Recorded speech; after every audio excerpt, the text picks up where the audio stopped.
Welcome to Pimpy's Investment Chat, where we keep investment talk simple. And here's your host, Pimpy. What is going on out there, peeps? Oh, see, this is my biggest fear coming up here. There is pressure from the Saudi royal family on al-Sudini to make a strong statement against Israel and the United States. This could be a problem causer for al-Sudini, especially with the elections coming up. Let's get into this. First off, the Central Bank of Iraq moving towards the U.S. Federal Reserve to increase its banks from the dollar. I know there's somebody out there mistakenly didn't pay attention to what the hell this article is about. They were thinking they were going to increase the Iraqi dinar rate. That's not the case. The Parliamentary Finance Committee revealed on Wednesday a move by the central bank with the U.S. Federal Reserve to increase Iraq's dollars. Not the Iraqi dinar, the amount of dollars going into Iraq. Remember, they're in this situation because they limited the amount of U.S. dollars that Iraq can have. Now Iraq wants them to increase the amount of U.S. dollars that they are allowed to distribute. By doing that, you flood the market with U.S. dollars, they lose value a little bit. But this isn't the answer, and I'll explain why here when this is done.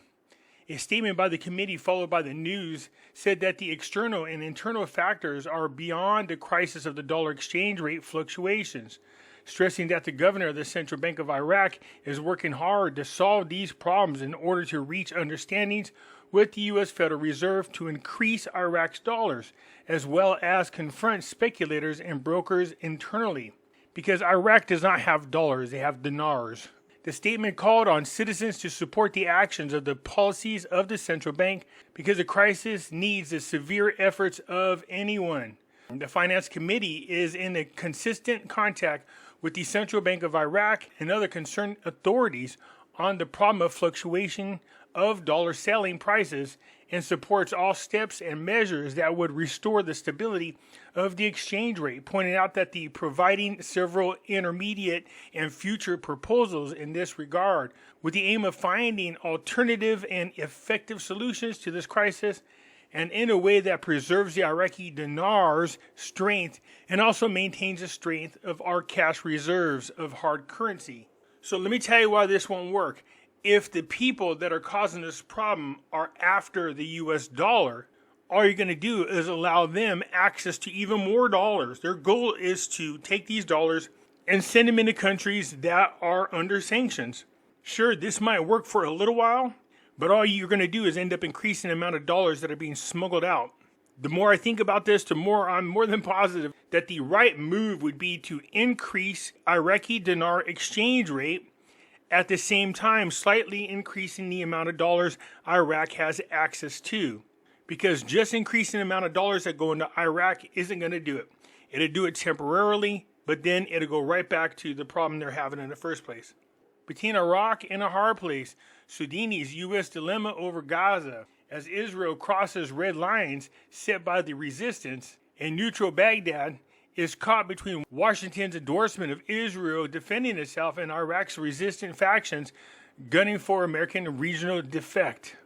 So the Yamamah Palace, the epicenter of Saudi Arabia's royal authority in Riyadh, is known for its deliberate and measured decision-making, particularly in the face of significant regional events.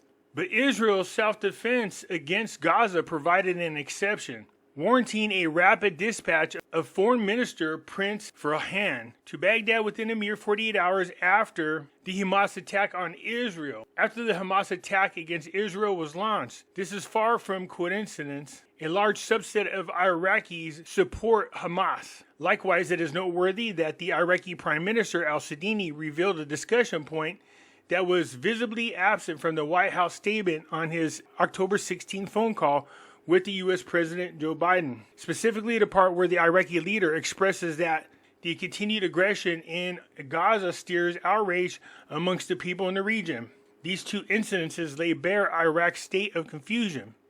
The Persian Gulf state inner turmoil became even more evident in the way it voted on the Arab draft resolution presented by Jordan at the United Nations General Assembly. Although Baghdad had a hand in sponsoring the draft calling for the sustained humanitarian truce, the electronic vote initially showed that it had abstained from the vote. Ooh, that's terrible, man. They don't want to be involved, and they shouldn't be. The Iraq delegation in New York later scrambled to amend its vote in support of the resolution, blaming the mishap on technical issues. Poor Iraq is trying to get their crap together, and now this breaks out. The last thing you need is to be dragged into this. You're trying to stay on the United States' good side, and then the United States is supporting Israel, and then this, it's like, oh man, seriously? Geographically, Baghdad may seem distant from Palestine, but for many Iraqis and Palestinians, the legacy of Iraq soldiers who helped prevent the Zionist occupation in 1948 remains a powerful memory, with the Cemetery of Iraqi Martyrs standing as a solemn tribute. However, al-Sidini faces challenges far more treacherous than reviving the heroic legacy of the Palestine cause. Over the past week, at the Tribal border crossing with Jordan, large crowds of Iraqi protesters have camped out, and Iraq oil shipments offered to Jordan at favorable prices are being hindered. Chance of give me the fatwa and see with your eyes reflect the Iraqi streets' desire for a fatwa from the Supreme Shiite Authority in Najaf, calling on a defensive jihad against Israel. Al-Sidini has also been dealing with almost daily attacks on U.S. military bases since October the 17th. While there are no official military fronts opened against Israel by the Arab states, the intensity of the political scene in Baghdad makes it almost impossible for Iraq to remain immune from the ripple effects of the unity of fronts that brings together the support of Hamas in Palestine, Lebanon, Syria, and Yemen. You know, here's the thing that gets me. These articles are so one-sided. Israel was sitting there peacefully.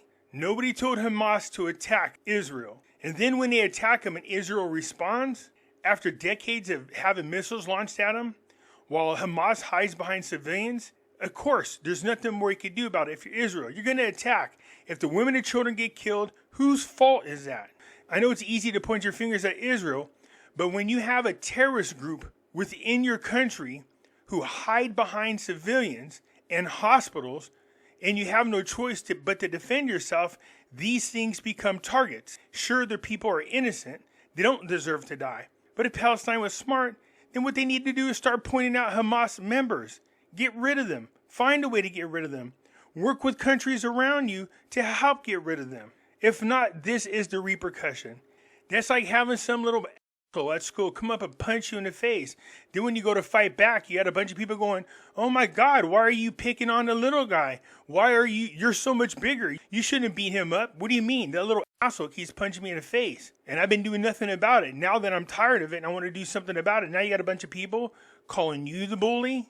I don't support war at all. I'm not taking a side on this. But it's kind of an effing joke to be reading these articles where you see people are crying about genocide in Gaza, but nobody said anything about the fact that Israel was attacked first. Now, I know you got people out there going, well, the resistance. Resistance my ass. If you are going to be a resistance that is committing homicide, that is attacking people with terrorist attacks, then you should not be surprised at the response, period. Right now, because of this attack, Israel wants to level Gaza. I'm not even kidding. Level them and push all of those Palestine people right into Egypt. That's what they want to do. Is that fair to the people in Palestine? No, it's not fair. To lose their homes, to lose their way of life, to be forced into another country against their will. But don't be pointing the fingers at Israel. Point the fingers at Hamas that got your ass into this trouble in the first place. So the problem is, since Baghdad is not really actively showing support for the people of Gaza, people in the Arab world are starting to notice, and they want al-Sidini to say something, which this isn't good, because the last thing Iraq needs is to piss off the United States and have to start all over from square one. If al-Sidini and Iraq get involved, you're looking at more delays for the exchange rate to change. Because there's no way in hell the Biden administration is going to do anything to help out Iraq if indeed they get involved. We don't want this to happen. For al-Sidini, being Iraq's prime minister without a solid party, parliamentary support, or political base to weather the looming regional war is a daunting challenge. Diplomatically, Baghdad is also in an uneasy position. Remember, Al-Sadini and his cabinet didn't get there because they won. It was Sadr and his people, they won. But they resigned, giving Al-Sadini and a coordinating framework the power of the government. So they didn't get there because they won it. They lost seats. It was handed to them. Al-Sadini has to walk a very tight line here, unfortunately. Incidents such as the one in the UN where Iraq supported a ceasefire resolution but balked over referencing to the defunct two-state solution, given Iraq's legal stance against normalizing with Israel and concerns about the placing Palestine civilians on the same footing as their occupying overlords. So this is a bad situation for Al-Sadini. If he doesn't fix this, they don't come up with a solution soon, he might end up in the middle of something that's going to cause Iraq to start all over with square one, especially if he pisses off the United States and the Biden administration. What is a solution for this? I'm curious to hear what you have to say. If these other countries cared so much about Palestine, they should have done something about it a long time ago. Which brings me right back to 45, who supported a two-state solution and had the Abraham Accord working for peace. And then all of a sudden, magically, an election got him ousted. Anyways, leave a comment and I'll get back at you later. I'm out.